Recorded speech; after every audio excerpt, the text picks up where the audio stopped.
এই বাংলাদেশে আর কোন তন্ত্রমন্ত্র কারো বাপের মতবাদ চাপিয়ে দিতে দিব না ইনশাআল্লাহ। এই বাংলাদেশে দিল্লির আধিপত্যবাদকে আর চলতে দেব না ইনশাআল্লাহ। এই বাংলাদেশে ভারতের গোলামি আর চলবে না ইনশাআল্লাহ। এই বাংলাদেশে আব্রাহাম লিঙ্কনের আদর্শ আর চলবে না ইনশাআল্লাহ। শুনেন, এক উসমান হাদি বাংলাদেশে শহীদ হবে, ভারতের আধিপত্যবাদ মোকাবেলা করার জন্য লক্ষ উসমান হাদি করে করে তৈরি হবে ইনশাআল্লাহ। মুসলমান কখনো সংখ্যাধিক্যের উপর লড়াই করে না। আমাদের আমাদের এটা তোমাদের এটার নাম থাকতে পারে, বাহাদুরি করবে না। আমাদের সবচেয়ে বড় এটার নাম হলো আল্লাহু আকবার। বলেন, মুসলমানদের সবচেয়ে বড় অস্ত্রের নাম আল্লাহু আকবার।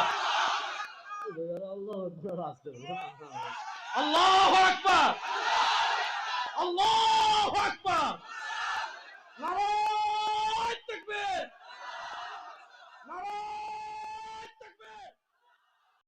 ভারতের আধিপত্যবাদ মোকাবেলা করার জন্য প্রস্তুত আছেন না নাই যুবকরা? ইনশাআল্লাহ। দিল্লির আধিপত্যবাদকে ভেঙে টুকরা টুকরা করে দেওয়ার জন্য প্রস্তুত আছেন না না? ইনশাআল্লাহ। আর দিল্লির আধিপত্যবাদ মোকাবেলার এক নম্বর অস্ত্রের নাম ইসলাম। বলেন, দিল্লির আধিপত্যবাদ মোকাবেলার এক নম্বর অস্ত্রের নাম ইসলাম। দিল্লির আধিপত্যবাদ মোকাবেলার এক নম্বর অস্ত্রের নাম হলো আল্লাহু আকবার।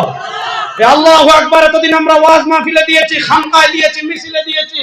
সময় আসছে প্রস্তুতি নেন ইনশাআল্লাহ। বাংলাদেশের জাতীয় সংসদে আগামীতে কারো ভাবে স্লোগান হবে না, কারো নেতার স্লোগান হবে না, কারো নেত্রীর স্লোগান হবে না। আগামী সংসদের জাতীয় স্লোগান হবে আল্লাহু আকবার। প্রস্তুত আছেন তো সবাই ইনশাআল্লাহ?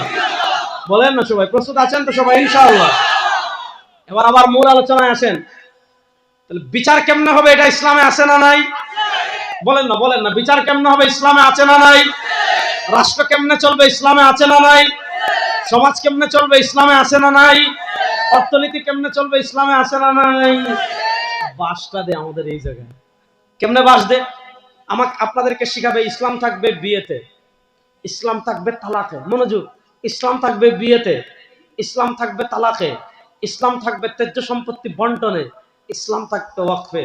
ওয়াজ কেমনে চলবে, খানকা কেমনে চলবে, মসজিদ কেমনে চলবে, মাদ্রাসা কেমন চলবে, সমাজ কেমনে চলবে, ব্যবসা কেমনে চলবে, রাজনীতি কেমনে চলবে, রাষ্ট্র কেমনে চলবে, অর্থনীতি কেমনে চলবে, বিচার কেমনে হবে, সংবিধান কেমন হবে, আধিপত্যবাদ মোকাবেলার জন্য ঐক্যবদ্ধ কেমন হবেন, হ্যাঁ, পৃথিবীতে ইসলামকে বিজয় করার জন্য কি কি করবেন, বাতিলের মোকাবেলা করার জন্য কি কি করবেন, ঘর থেকে নিয়ে রাষ্ট্র, জীবন থেকে নিয়ে মৃত্যু, সবকিছু কেমনে চলবে, ইসলামে আছে না নাই?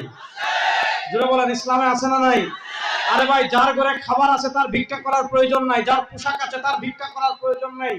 আমাদের ইসলামে ঘর কেমনে চলবে এটাও আছে, সমাজ কেমনে চলবে এটাও আছে, রাজনীতি কেমনে হবে এটাও আছে, সমাজ কেমনে চলবে এটাও আছে, রাষ্ট্র কেমনে চলবে ওইটাও আছে, বিচার কেমনে চলবে ওইটাও আছে।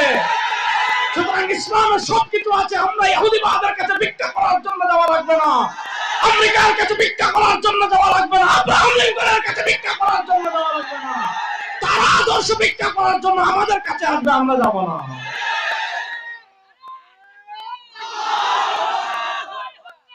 বুঝেন, আদর্শ ভিক্ষা করার জন্য আমরা তাদের কাছে যাব না, তারা আমাদের কাছে আসবে। কিন্তু এখানে পেশটা লাগে কোথায় শুনেন। মুসনাদে আহমদের একটা হাদিস পড়ি, মুসনাদে আহমদের একটা হাদিস পড়ি, হাদিসের ব্যাখ্যা করে বিদায় নেব। হযরত আবু উমামা বাহিলী রাদিয়াল্লাহু তাআলা আনহু থেকে হাদিস এসেছে। আল্লাহ রাসূল সাল্লাল্লাহু আলাইহি ওয়াসাল্লাম বলেন, লাতুন কাযান্না উরাল ইসলাম উরওয়াতান উরওয়া ইদান তাকাযাত মিনহুন্না উরওয়া তাশাব্বাসান নাস বিল্লাতী তালিহা আউয়ালুহুন্না নাকদান আল হুকম ওয়া আখিরুহুন্না নাকদান আস-সালাহ।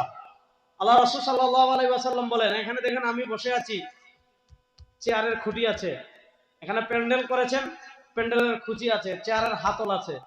ইসলাম, ইসলামের অনেকগুলা স্তম্ভ আছে, ইসলামের অনেকগুলা খুঁটি আছে, ইসলামের অনেকগুলা হাতল আছে। রাসূল করিম সাল্লাল্লাহু আলাইহি ওয়াসাল্লাম বলেন, এই যে সিদ্দিকী সাহেব এত বিশাল প্যান্ডেল করেছে ওনার মাদ্রাসা, আপনি মধ্যখান থেকে যদি একটা পিলার তুলে ফেলেন তাহলে প্যান্ডেলের তেমন সমস্যা হবে না, কিন্তু একটু দুর্বলতা আসবে। আরেকটা তুলবেন, আরেকটু কমবে, আরেকটা তুলবেন, প্যান্ডেল মধ্যখানে ভেঙে পড়ে যাবে। আপনি একটা চেয়ারের পিলার যদি হাতল না থাকে, আপনি চেয়ার খাড়া করে রাখতে পারবেন, কিন্তু আপনি বসতে পারবেন না। চেয়ারে বসলে ধপাস করে চেয়ার পড়ে যাবে। মনোযোগ। ঠিক তেমনি ভাবে ইসলাম অনেকগুলো স্তম্ভের উপর দাঁড়িয়ে আছে, ইসলাম অনেকগুলো পিলারের উপর দাঁড়িয়ে আছে, ইসলাম অনেকগুলো হাতলের উপর দাঁড়িয়ে আছে। রাসূলুল্লাহ সাল্লাল্লাহু আলাইহি ওয়াসাল্লাম বলেন, রাসূলুল্লাহ সাল্লাল্লাহু আলাইহি ওয়াসাল্লাম বলেন, একটা সময় এই উম্মার ভিতর এমন আসবে, একটা সময় এই উম্মার উপর এমন আসবে, একটা কাল এই উম্মার উপর এমন আসবে, একটা যুগ এই উম্মার উপর এমন আসবে, কি অবস্থা হবে জানেন, কি হাল হবে জানেন?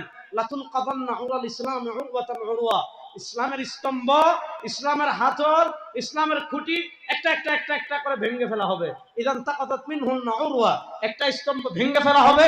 তাসাব্বাসান নাস বিল্লাতি তালিহা, মানুষ পরেরটা ধরবে, আরেকটা ভাঙবে, মানুষ পরেরটা ধরবে, আরেকটা ভাঙবে, মানুষ পরেরটা ধরবে। এভাবে একটা ভাঙবে, মানুষ মনে করবে দূর একটা ভাঙছে, বাকি সব তো আছে, সমস্যা নাই। আরেকটা ভাঙবে, মানুষ বলবে আরেকটা ভাঙছে, সমস্যা নাই, বাকিগুলো তো আছে। মানুষ বলবে আরেকটা ভেঙেছে, সমস্যা নাই, বাকিগুলো আছে। এভাবে একটা একটা একটা একটা করে ইসলামের সব হাতল ভেঙে ফেলা হবে। সর্বপ্রথম ইসলামের কোন হাতল ভাঙ্গা হবে? আব্বালুহুন্না নাকদান আল হুকুম, ইসলামের প্রথম যে হাতল ভাঙ্গা হবে সেটা হলো পাওয়ারের জায়গা থেকে, ক্ষমতার জায়গা থেকে, রাজত্বের জায়গা থেকে, হুকুমের জায়গা থেকে ইসলামকে দূরে সরিয়ে ফেলা হবে। আচ্ছা আপনারা, আমি আপনাদেরকে কয়েকটা উদাহরণ দেই, তাহলে আপনারা আরো সহজে বুঝবেন। আপনি গিয়েছেন, সবাই এরকম হাত তুলেন তো, বিসমিল্লাহ। হাত কয়টা? যাদের একটা হাত তারা কথা বলবেন না, যাদের দুইটা হাত সবাই বলবেন। হাত কয়টা? বলেন না, হাত কয়টা? জোরে বলেন না, হাত কয়টা? সিদ্দিকী সাহেব হুজুরের যদি সিন্নি দেয়, দেখেন আমি জানি না, আসলে দেবে না, আমাদের এই সিস্টেম নাই যে আপনারে।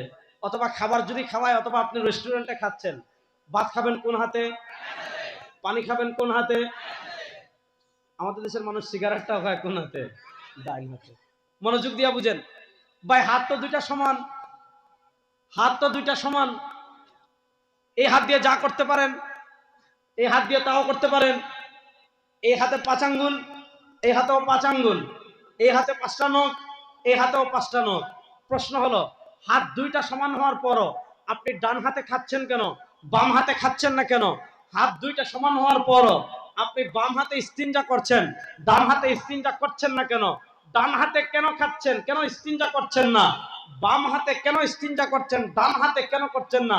আপনাকে যদি জিজ্ঞাসা করে, আপনি উত্তর দিবেন সহজ। কি উত্তর? যে আমাদের নবী সরওয়ারে দু আলম জনাবে মুহাম্মদুর রাসূলুল্লাহ সাল্লাল্লাহু আলাইহি ওয়াসাল্লাম আমাদেরকে শিক্ষা দিয়েছেন, ডান হাতে খেতে হবে, ডান হাতে পান করতে হবে, বাম হাতে খাওয়া যাবে না, বাম হাতে পান করা যাবে না।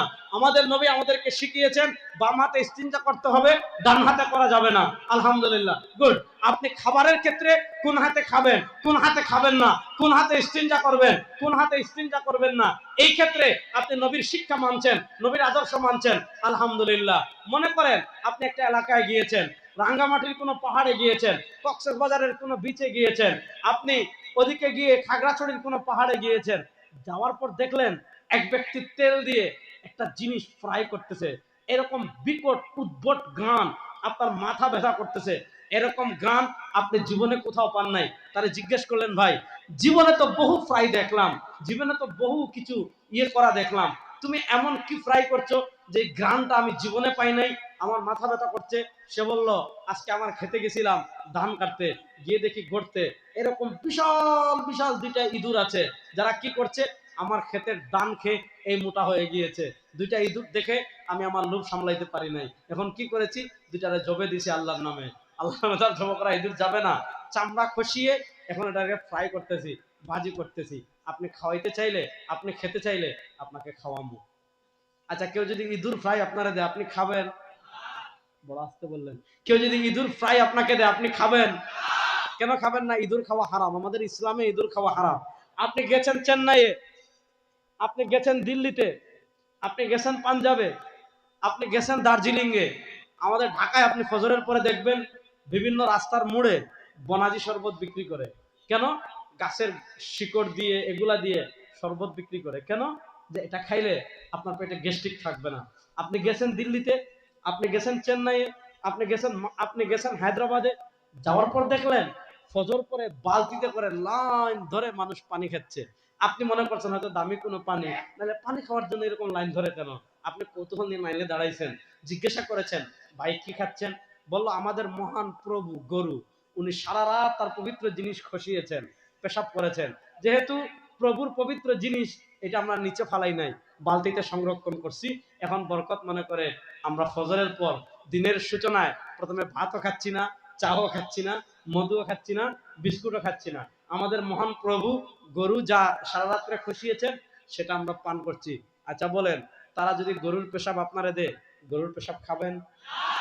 কেন? গরুর পেশাব খাওয়া, ও জুড়ে আপনারা ভাত খান নাই মনে হয় এখনো, তা আমিও খাই নাই, জুড়ে বলেন গরুর পেশাব খাওয়া হারাম। বলেন গরুর পেশাব খাওয়া, এজন্য আমরা গরুর পেশাব খাই। আপনি গেছেন কোন পিকনিক স্পটে, গিয়ে দেখলেন লাল টকটকা গোশত, এরকম লাল গোশত জীবনে দেখেন নাই।